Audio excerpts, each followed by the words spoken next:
오늘 하나님께서 우리에게 주시는 말씀은 구약성경 이사야 58장 3절에서 5절 그리고 59장 19절에서 20절 말씀입니다. 제가 가진 성경으로 구약성경 1039페이지에 있습니다. 이사야 58장 3절에서 5절 그리고 59장 19절에서 20절 말씀 제가 받들어 읽겠습니다.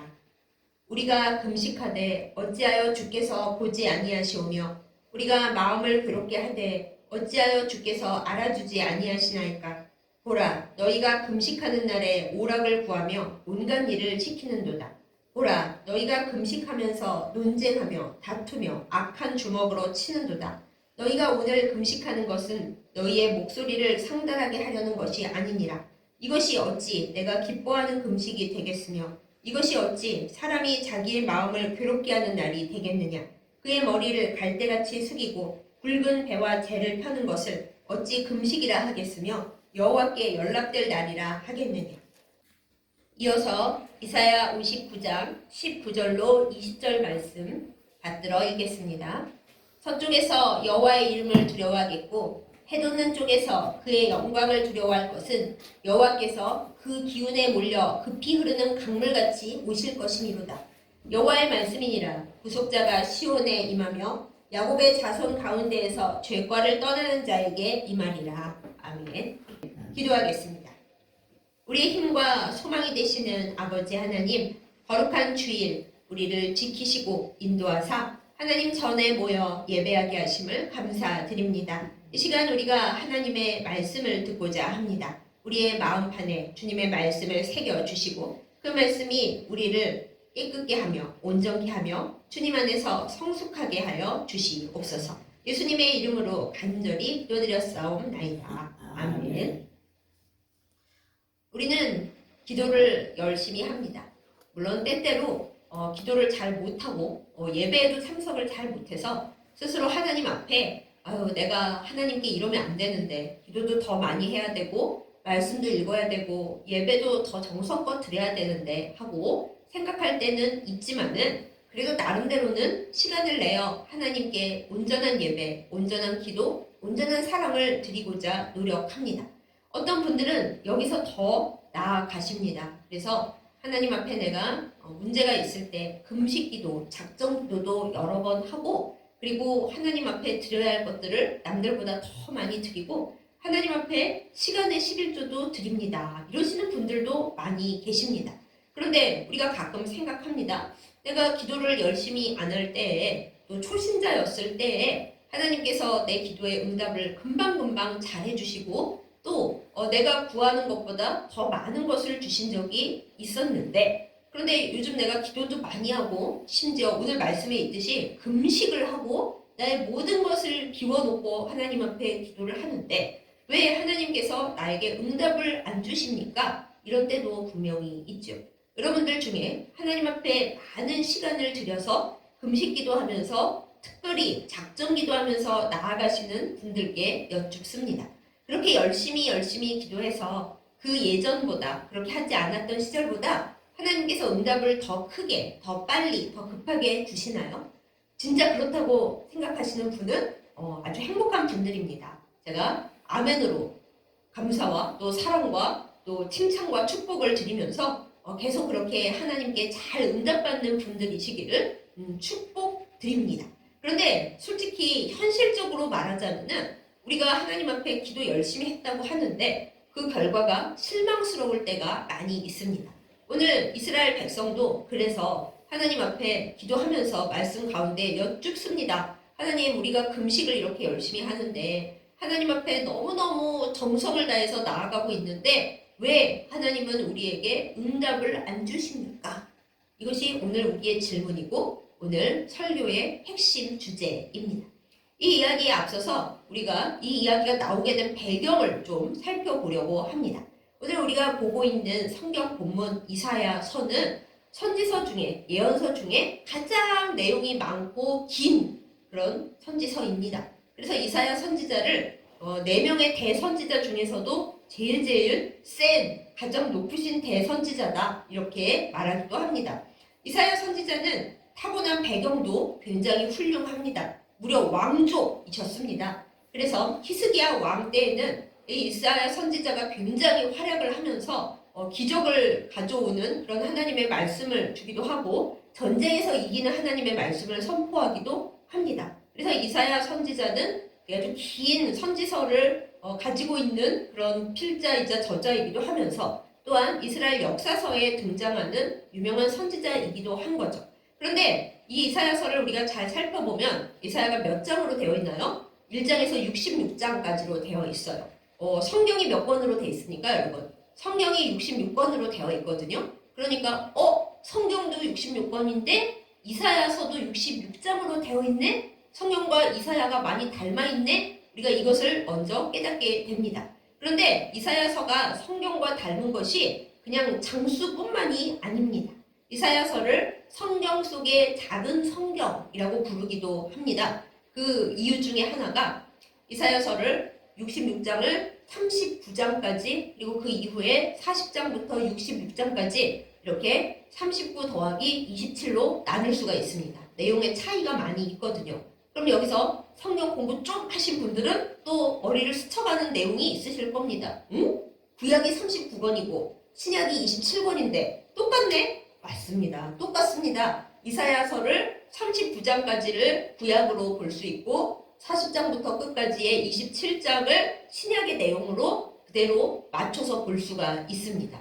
그러면 시대적 배경이 어떻길래 이걸 39장 대 그 이후에 27장으로 나눌 수가 있는 것일까? 거기에 이유가 하나 있습니다. 1장부터 39장까지의 내용은 유다 왕국이 멸망하기 전에 이제 하나님께서 유다 왕국의 사람들에게 정신 차리고 회개하고 돌아와라. 너희들 지금 잘못하는 거 많은데 공의를 행하고 우상숭배 그치고 하나님을 온전히 의지해라 라고 말씀하시는 내용이 들어 있습니다. 그야말로 역사서에 등장하는 아모스의 아들 이사야 선지자, 왕족이었던 이사야 선지자, 히스기야 왕에게 하나님의 말씀을 전하는 그 이사야 선지자가 그대로 했을 것 같은 말씀이 1장부터 39장까지 들어있어요. 구약의 39권처럼. 그런데 우리가 정신을 차려서 이사야서를 잘 읽다 보면은 40장부터 갑자기 내용이 좀 달라집니다. 39장까지는 유다 왕국이 멸망하기 전 내용으로 얘들아 정신 차려 심판을 면해야지 언제까지 그러고 있을 거야 라는 예언의 내용이었다면 40장부터는 내용이 좀 달라지면서 이스라엘 백성들, 더 정확히 말하면 유다 백성들이 이제 바벨론의 포로로 끌려갔다가 하나님께서 그들을 다시 회복시켜 주셔서 포로 생활을 70년을 끝내고 돌아오는 이야기가 등장을 합니다.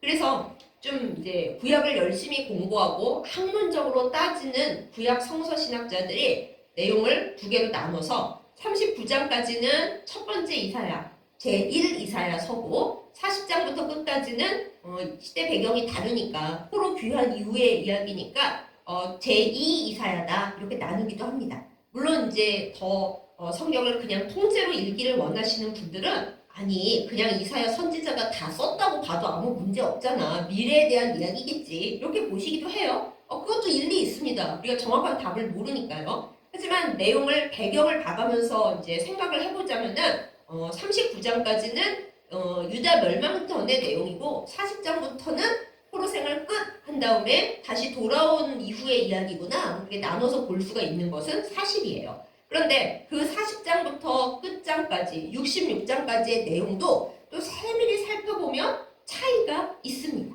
먼저 40장부터 55장까지는 이제 하나님께서 오랜 포로 생활한 유다 백성들이 본토로 돌아올 때에 주신 아주 희망찬 장밋빛 미래에 대한 예언의 말씀이 들어 있습니다. 그래서 사실 이사야서를 읽으시는 많은 분들이 40장부터 55장까지의 내용을 제일 좋아하세요.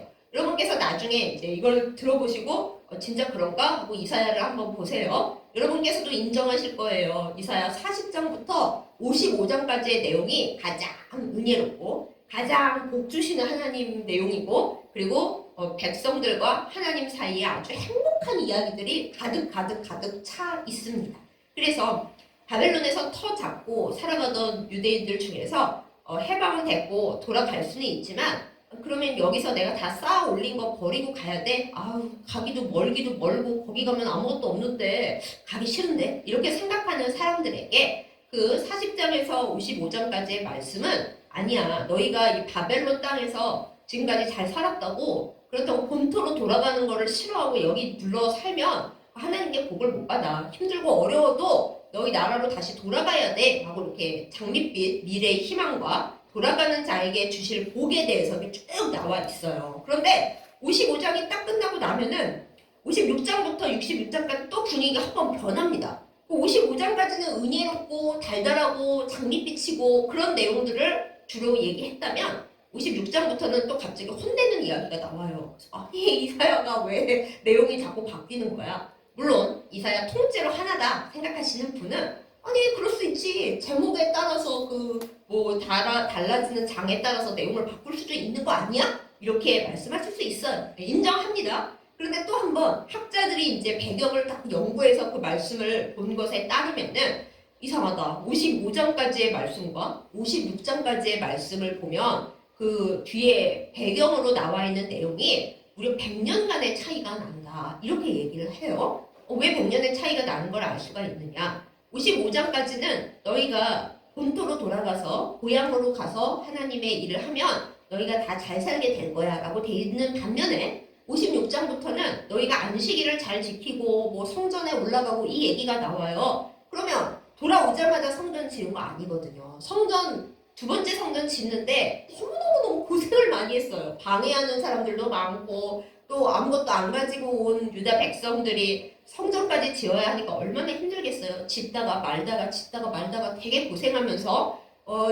포로 귀환에서 맨 처음 돌아온 사람들이 그 땅에 정착한 때로부터 거의 한 100년쯤 지나서야 제2성전이 지어지거든요. 그런데 56장부터는 그 제2성전에서 어떻게 예배를 드려야 하나님이 기뻐하시는가, 또 어떻게 예배를 잘못 드리는 인간들이 하나님 앞에 혼나는가, 심판받는가, 이런 내용들을 다루고 있거든요. 그래서 제2사야의 내용도 또 세밀하게 나누시는 분들은 55장까지는 제2이사야고 56장부터 66장까지는 아무래도 제3이사야 같은데 100년간의 차이가 있고 배경이 너무 다른데 이렇게 나누기도 합니다.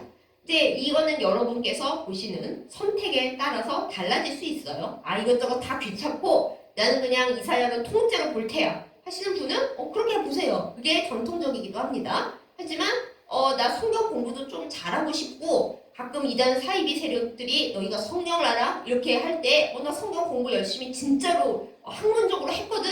그렇게 얘기하실 분은 이사야는 크게 봤을 때는 39장까지로 나뉘고 40에서 끝까지 나뉘고 더 자세하게 보면 39장 그 다음에는 55장 그 이후 이렇게 3개로 나눠질 수 있다. 이렇게 알고 계시면 갑자기 이사야의 내용이 휙 달라져도 이거 왜 이래? 하지 않고 잘 읽으실 수가 있습니다. 그러면 왜 굳이 두 번째 이사야 내용을 처음에 장밋빛 내용대로 끌고 가지를 않고 56장부터는 또 혼내시는 심판의 말씀이 나오느냐, 무서운 말씀이 나오느냐, 100년 후에 대체 뭔 일이 났길래 이렇게 됐느냐, 그 얘기를 우리가 잠깐만 해볼게요. 이제 백성들이 장밋빛 희망과 복 주신다는 말씀을 안고 고생하면서도 본래 땅으로 돌아왔습니다. 정말 허벌판이고 성전도 없고 먹고 살 방안도 별로 없는데 주님의 약속만 믿고 돌아왔어요. 그래서 성전도 어렵사리 짓고 너무 노력을 했는데 맙소사 상황이 그 약속의 말씀대로 빨리빨리 좋아지지가 않는 거예요. 여전히 살기가 너무 힘들고 옛날에 우상 숭배했다고 하나님께 심판받았는데 여전히 우상 숭배하는 인간들이 너무나 많고 살기가 여전히 폭폭합니다. 그리고 기도하는 사람들이 기도라고 하는데 그 기도가 별로 잘 이루어지지를 않았어요. 땅이 그렇게 많은 복을 누리지를 못했어요. 그 사람들이 참고 인내하고 있다가 어느 순간 왜? 라고 생각을 하게 되잖아요. 아니 하나님께서 우리가 여기 돌아오면 복 주신다고 약속을 하셨는데 왜 우리는 지금까지 복을 못 받고 있는 것일까요? 의문이 되지 않겠어요? 또 그중 열심히 기도한다는 사람들은 아니 하나님 오늘 말씀에 있죠? 우리가 금식을 하는데 작정 기도를 이렇게 하는데 왜 하나님께서 우리를 돌아보지 않으시고 왜 응답을 안 주십니까? 이렇게 마음속에 의문을 가지고 마음이 점점 실망하고 낙담하기 시작한 그 내용이 여기 나오고 있는 겁니다. 그래서 오늘 말씀 가운데서 왜 우리가 기도 열심히 하고 하나님께서 약속의 말씀을 많이 주셨는데도 이 현실은 왜 안 바뀌고 있는가에 대한 답을 찾아보고자 합니다. 근데 이 답이 여러분과 제가 당연히 알고 있는 듯 하면서도 우리가 실천을 못하면서도 딱히 할 마음도 없는 그런 내용들이에요, 사실은. 그래서 우리가 이 말씀을 듣고 에이, 나 다 아는 거였어, 이렇게 할 것이 아니라 알고 있는데 우리가 실천을 못해서, 그래서 기도를 열심히 하고 있는데도 응답이 안 되고 있는 이 상황에서 우리가 어떻게 하나님 앞에 온전히 나아가고 희망을 갖고 또 그 희망을 현실로 만들 수 있을 것인가, 이것을 새겨보려고 합니다. 말씀드린 대로 오늘 말씀은 이제 유다 백성들이 지쳤어요. 하나님 앞에 왜 약속된 복을 우리에게 안 주십니까? 묻고 있고, 왜 우리가 열심히 기도하는데 우리는 기도 응답을 못 받고 있을까요? 이렇게 질문하는 것에 대한 답이 이제 길게 원래는 나오는데 제가 본문의 말씀을 좀 잘랐어요. 여기에 우리가 알고 있는 금식에 대한 유명한 말씀이 나옵니다. 우리는 금식은 우리의 밥 먹는 것을 끊고, 더 심하신 분은 물까지도 끊어버리고 그 시간 동안 하나님 앞에 온전히 엎드려서 기도하고 마음을 낮추고, 그래서 원래 금식 기도할 때 힘이 하나도 없어요. 밥을 못 먹었으니까 당연히 힘이 없어야죠. 그 완전한 겸손의 상태에서 하나님 앞에 엎드리는 것을 금식이라고 하잖아요. 그런데 오늘 말씀에 적나라하게 하나님께서 이사야를 통하여 말씀을 주십니다. 너희 금식한다고? 금식하는 태도가 그거야? 너희 기도한다고? 기도하는 너희의 태도가 그거야? 하고 하나님께서 지적을 하고 계신 거예요. 오늘 말씀 보면 되게 뼈 아프죠? 너희가 금식한다고 하면서 온갖 오락을 다 한다. 너희 즐거울 거 다 하고 있지 않느냐. 너희 나에게 나오는 예배드리는 날이라고 하면서 너네 놀고 싶은 거 다 하고, 너희 일할 거 다 하고, 심지어는 사람들하고 소송하고 다투고 폭력까지 휘두르면서 그러고 살고 있잖아. 그게 금식이야? 라고 하나님께서 그들에게, 또한 오늘의 우리에게도 질문을 하고 계시는 거예요. 우리가 금식하는 거 말고도 하나님 앞에 기도하고 성령으로 살겠다고 많이 다짐을 합니다만, 우리의 성도로서의 삶을 한번 돌아봅니다. 저를 포함해서 우리 모두가 진정 하나님이 원하시는 성령의 열매를 맺으며 또 우리의 죄에 대해 그 순간순간 엎드려서 회개하고 그거를 고치려고 노력하면서 살고 있습니까? 뭐 그런 경우가 허다합니다. 많은 분들이 좀 뻔뻔하게, 아니 저 원래 더 인간이 개차반이고 성격 나쁜데요, 주님 믿고 많이 나아진 거예요. 그러면 하나님 그러시겠죠? 그래, 너 나 믿고 많이 나아졌구나. 그러면 내가 나아진 만큼 기도 응답을 줄게. 그래, 못 나아진 부분만큼의 원래 받아야 할 기도 응답은 네 그릇이 요만해가지고 그 응답을 받을 만큼 되지가 못해갖고 아직 완성이 안 돼가지고 못 주겠다. 그러시면 우리가 뭐라고 응답할 수 있겠어요?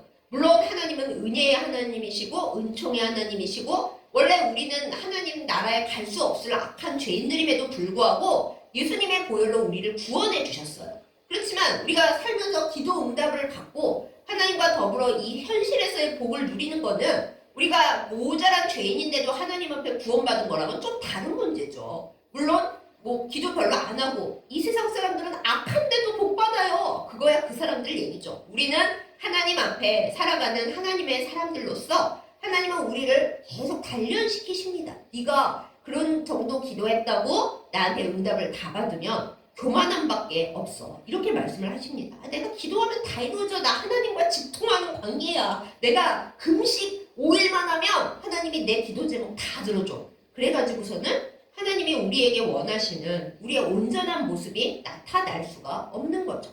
하나님은 우리에게 말씀하십니다. 너희가 진짜 나를 믿고 진정한 기도 응답을 받고 싶거들랑 겉으로 보이는 요식 행위만 하지 말아라. 이렇게 말씀을 하시는 거예요. 너희가 금식하고 기도 많이 하고 교회에서 봉사 많이 하고 헌금 많이 하는 거 겉으로 보이는 그 신앙 행위만으로는 안 된다. 이렇게 말씀하시는 거예요. 내가 너희에게 바라는 것은 그 다윗 왕을 사무엘이 기름 부을 때부터 늘 계속되는 얘기. 사람들은 겉모습을 보고 겉으로 거룩해 보이고 겉으로 금식하는 거, 그거 볼지라도 하나님께서는 그 안에 내부를 보신다. 그게 중요한 거예요. 그래서 우리가 금식을 한다고 밥을 굶고 있으면서 속으로는 남들 미워하고 혈기 부리고 때로는 폭력 휘두르고 사람들한테 화내고 소리 지른다?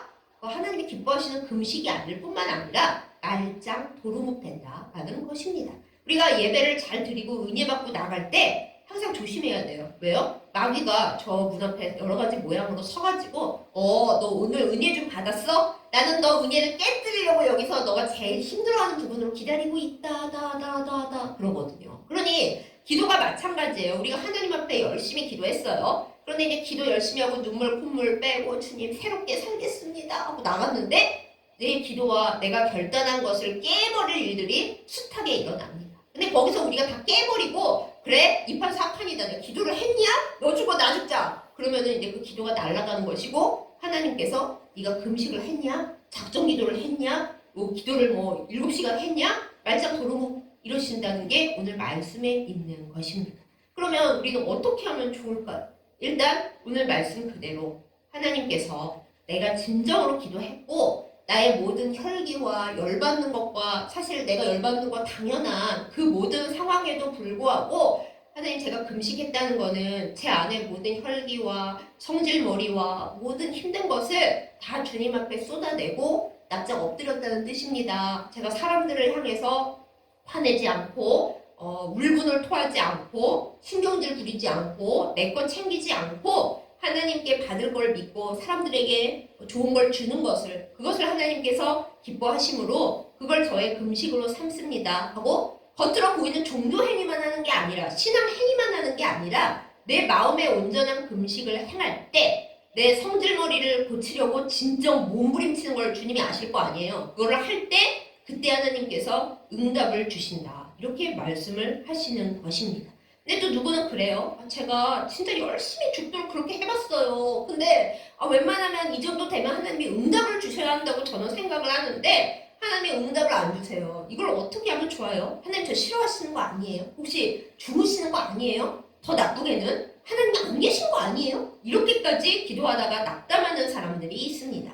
사실 오늘 이 본문에 나오는 유다 백성들도 그 정도까지 낙담을 했어요. 우리가 애썼는데 이 100여 년간 노력하고 고생했는데 여전히 이렇게 삶이 힘든 거 보니 하나님이 우리를 싫어하시거나 우리를 버리고 딴 데로 가셨거나 암만 해도 그런 것 같습니다 하고 불안하고 낙심될 때에 그때 이 말씀을 주시는 겁니다. 사랑하는 여러분, 하나님은 우리가 자고 있을 때도 우리가 딴 데 보고 있을 때도 우리가 하나님 안 계신 거 아니야? 의심하고 있을 때도 우리를 위하여 일하고 계십니다. 이것을 믿으시기 바랍니다. 우리의 삶이 깜깜한 밤을 지나갈 때 하나님이 안 보입니다. 그렇죠? 나를 위해 일을 하시는지 내 기도를 듣고 계시는지 앞으로 나를 복 주실 건지 아무것도 알 수 없게 깜깜한 그 밤에도 그러나 하나님은 일하고 계십니다. 여기서 우리가 두 가지 예를 들어보겠습니다. 먼저 잘 알고 계시는 출애굽기에 나오는 10번째 재앙을 함께 보겠습니다. 그 10번째 재앙이 하필 밤이에요. 밤. 그 전까지 많은 일이 일어났지만은 달라진 게 별로 없었어요. 이스라엘 백성들도 모세와 아론에게 막 화를 내면서 우리 그냥 냅둬. 아무것도 안 일어나잖아. 살기만 더 고달퍼. 그냥 가. 이제 그러고 있던 때였어요. 근데 하나님께서 오늘 밤에 이제 모든 걸 다 마무리 지을 거다. 하필 그 밤에. 그러면서 하나님은 주의 천사를 보내서 애굽의 장자들을 다 치셨고 그 와중에 이스라엘 백성들에게 너는 자 그러셨어요? 아니에요. 하나님의 천사가 일을 하고 있는 동안에 하나님이 이스라엘 백성에게도 할 일을 맡기셨어요. 너희는 유월절을 준비하면서 양을 잡고 그 양을 요리하고 쓴나물과 같이 먹는데 급히 먹어라. 옷차림을 다 이제 집 떠날 사람처럼 다 하고 지팡이를 들고 급히 먹어라. 그렇게 일을 맡기셨어요. 내가 이럴 테니까 너희는 자 그러지 않으셨고요. 우리에게도 내가 너희를 위해 일하고 있지만 아직 때가 다 이르지 않았고 그 때가 이르기까지 너희는 잠자고 불평하고 있지 말고 너희 할 일을 해. 그렇게 말씀을 하십니다. 그 밤에 하나님도 일하시고 그리고 우리도 별로 딱히 잘할 수 있는 일은 없지만 하나님께서 명하시는 일을 함으로써 여호와의 밤을 함께 완성해 가는 거죠. 그리고 아침이 오면 이제 다 풀려나고 떠나는 거죠. 한 가지 예를 더 들어보겠습니다. 잘 아시는 마태복음 25장에 나오는 열처녀 비유. 신랑이 온다고 했습니다. 근데 언제 올지 몰라요. 요즘이야 뭐 휴대폰도 있고 각종 기기가 있으니까 여보세요. 대체 어디쯤 오고 계시는 거예요? 우리 지금 2시간 기다리고 있거든요. 어디예요? 어디? 그럴 수가 있지만 먼 옛날에 그런 게 어딨어요. 고대인데 신랑이 오늘 밤에 온다 그랬으면 하염없이 그냥 기다리고 있는 거예요. 언제 올지 알 수가 없어요. 그런데 이제 오늘 그 틀기로운 다섯 처녀는 들러리들이죠. 신부의 친구들이죠. 신랑이 언제 올지 모르기 때문에 기름을 미리 준비를 합니다. 요즘식으로 말해볼까요? 보조 배터리를 준비하고 있는 거예요. 이 휴대폰이 언제 방전될지 모르니까 보조 배터리를 준비를 하자. 늦게 오면은 이게 필요해 하고 갖고 있었어요. 근데 신랑이 진짜 너무 늦게 오는 거예요. 다들 기다리고 기다리다가 하고 다 자고 있을 때, 다 잠들었을 때 신랑이 안 온 게 아니잖아요. 신랑이 온다 하고 온 거예요. 신랑이 안 온 게 아니라 오고 있는데 하도 늦게 와서 기다리다 지치고 질리고 안 오는 거 아니야? 그러고 생각을 한 거지 안 온 게 아니었어요. 하나님은 우리에게 계속 오고 계십니다. 근데 우리가 생각하는 때와 우리가 응답받기 원하는 때하고는 너무 엇갈리게 때로 늦게 오시고 때로 딴방향에서 오시고 그래가지고 우리가 지치는 거지 하나님은 우리가 모르고 있을 때 우리가 낙심하고 있을 때에도 우리를 위해서 끊임없이 일하시고 끊임없이 오시고 우리가 정신 차려서 주님이 원하시는 깨끗한 그릇 만들기를 기다리고 계십니다. 그래서 그 다섯 처녀, 슬기로운 다섯 처녀는 그 밤에 자기들이 가지고 있어야 할 것을 준비했기 때문에 혼인잔치에 들어갔어요. 그런데 신랑 안 오네. 왜 이렇게 늦게 와? 빨리 올 줄 알았는데 뭐 이래? 하고 준비도 안 하고 그냥 잠들어버린 다섯 처녀는 결국 그 혼인잔치에 들어가지를 못했습니다. 이렇습니다. 오늘 말씀 가운데 있죠. 하나님은 때가 되면은 어떻게 오시느냐 하면은 우리가 전혀 몰랐을 때에 급격하게 급히 흐르는 강물같이 그렇게 오신다고 오늘 말씀에 나와 있어요.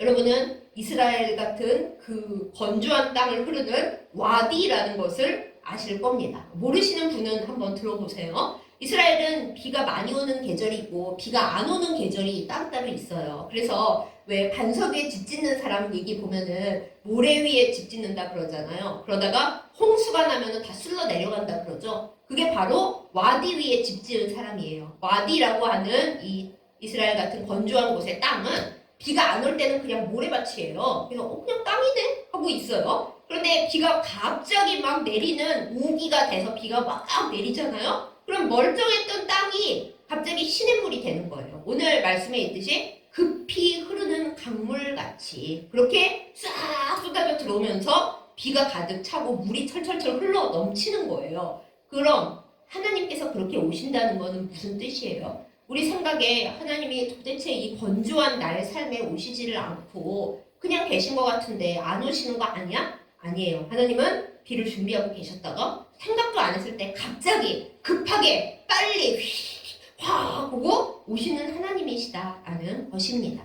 그러므로 우리는 하나님이 내 방식대로 내가 생각하는 속도대로 빗방울 일정하게 똑똑똑똑 오시거나 내가 40일 금식 기도를 하고 나면 그 다음날 바로 응답을 주시겠지? 우리가 그렇게 답을 정해놓으면 주님은 그렇게 안 하십니다. 그래? 네가 그 방안을 정해놨어? 그러면 너가 생각하지도 못한 방향으로 갈 거야? 그렇게 얘기하신 하나님이신 것을 우리가 잘 알기 바랍니다. 그래야 우리가 믿음을 가지고 살아갈 수 있습니다. 사랑하는 여러분, 주님이 우리와 더불어 우리를 기다리시면서 때로는 우리가 멍하니 있을 때에도 오신다는 것, 그리고 우리를 사랑하시고 우리를 위해 일하고 계신다는 것을 믿는, 진짜로 믿는 성도는 어떻게 살아가야 할까요? 마음으로 믿어요. 이래가지고 되겠습니까? 아닙니다. 주님이 나를 위해 지금도 일하고 계시고 오고 계시고 진짜 필요한 하나님의 때가 오면 아주 들이닥치실 거라는 것을 믿는 우리들은 해야 할 일이 있습니다. 우리가 믿는다는 증거로서 해야 할 일들이 있습니다. 금식을 할 때, 진정한 기도를 할 때 내 겉모습만 차릴 것이 아니라 우리의 마음과 뜻과 정성을 다해서 하나님이 원하시는 모습으로 우리가 바뀌어 간다는 것을 그렇게 기도하고 있고 그런 바꿈을 위해서 내가 기도하고 있음을 하나님 앞에 나타내 보여드려야 합니다. 사람들이 나를 어떻게 보든 그거 안 중요해요. 하나님이 나를 어떻게 보시냐가 중요하죠. 그리고 6월절 그날 밤에 하나님의 천사가 애굽의 사람들을 가지고 일을 하고 계셨듯이 그때 이스라엘 사람들은 하나님께서 맡기신 일들을 진짜 하고 있었듯이 우리도 늘 깨어서 하나님이 우리에게 맡기신 별로 안 중요해 보이는데요. 하지만 하나님 입장에서는 중요한 그 소소한 우리의 일상들을 살아나가야 합니다.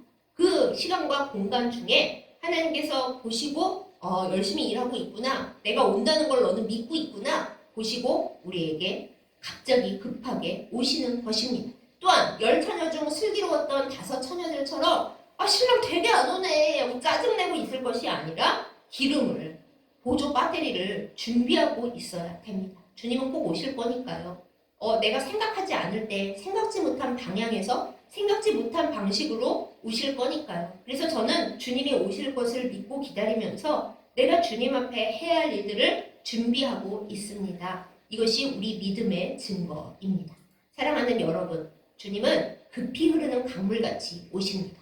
이것만 믿으시기 바랍니다. 왜 이렇게 안 오셔? 오실 거예요. 근데 급히 오시기 때문에 생각지 않을 때 오실 거예요. 대기하고 준비 잘 하시기 바랍니다. 저 포함입니다. 왜 주님이 제 기도에 응답을 안 하시나요? 내 기도 중에 아직 하나님 앞에 뭔가 고쳐야 할 부분이 있기 때문이에요. 그래서 우리가 예배 드릴 때 모든 예배 매 순서에 앞서서 회개의 기도를 하잖아요. 그냥 하는 거 아니에요. 오늘 내가 하나님 앞에 나가서 예배 드리고 예배의 그 복을, 성령 충만함을 온전히 깨끗하게 받기 위해서 내가 하나님 앞에 올리는 기도가, 찬송이, 그것에 불순물이 섞여 들어가지 않도록 하나님이 싫어하시는 나의 죄된 모습, 나의 폭력적인 모습, 나의 폭언의 모습, 내 마음에 있는 모든 더러운 것들, 얽매인 죄악들, 그거를 먼저 회개함으로 다 풀어낸 다음에 그때 하나님 앞에 예배 드리는 것이 온전한 예배로 올라가기 때문에 우리가 회개의 기도와 하나님께서 주시는 사죄의 선언을 함께 진행하고 예배 드리는 겁니다. 사랑하는 여러분, 주님 앞에 왜 기도 응답이 늦냐고 슬퍼하고 낙심하기 이전에 하나님이 나의 기도 가운데서 어떤 부분을 싫어하시고 이거는 너가 고쳤으면 좋겠다 하실지 우리가 회개 기도하면서 찾아볼 수 있기를 원합니다. 그래야 하나님께서 너의 모든 것을 깨끗하게 한 그 그릇에 내가 복을 하염없이 부어줄게. 네 속이 간장동지만 해갖고야 내가 복 부어봤자 다 넘쳐나겠지? 네 속이 아주 그냥 정의를 하수같이 흘리는 커다란 통이 되어야 내가 은혜를 부을 때 그거를 받을 수 있지 않겠니? 주님이 우리에게 말씀하십니다. 이스라엘 백성들에게, 유다 백성들에게 말씀하셨듯이 너희가 너희 금식 기도만 한다고 자랑할 때가 아니다. 너희는 너희의 행동을 돌아봐. 그리고 진정한 기도, 진정한 예배, 진정한 믿음의 행위가 무엇인지 스스로를 돌아봐. 그때 내가 너희에게 강물같이, 급히 흐르는 강물같이 너희에게 갈 거야. 이렇게 말씀을 하십니다. 사랑하는 여러분, 이 시간 우리도 주님 앞에 우리 스스로를 돌아봅시다. 우리의 신앙 행위가 겉으로 보여지기만 하는 행위인지 하나님이 우리 속을 이렇게 까보실 때 에게 겉은 쓸만했는데 속은 먹을 게 없네? 그러실지 그렇지 않고 겉은 초라해 보일지라도 속이 알차네?